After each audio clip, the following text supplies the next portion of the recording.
আমার খুবই ভালো লাগা দুটো কবিতা একসাথেই বলবো, স্টেপ বাই স্টেপ। সম্পূর্ণটা মনে নেই, আংশিক হয়তো মনে আছে।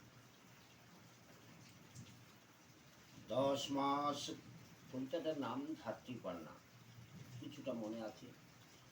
10 মাস গর্ভে তোরে করেছি ধারণ, স্নেহের পুতুলি তুই তুলি তোরে বুকে, পড়াইছি স্তন্যপান লালন পালন।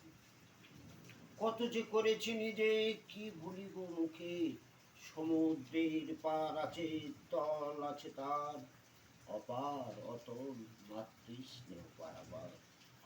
অগাধ সে স্নেহ সিন্ধু অবাধি পান্নার, নিয়তির ফলে আজি শুষ্ক মরুস্থল।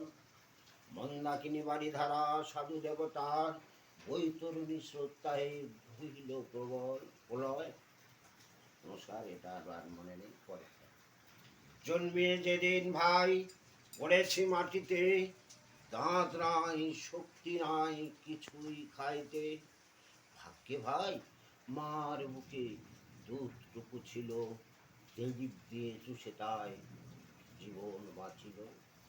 তা না হলে কে পারিত কে রাখিত দেহ, সেই দুগ্ধ সেই স্নেহ সৃজন জাহাজ, তিনি ঈশ্বর তারে করো নমস্কার।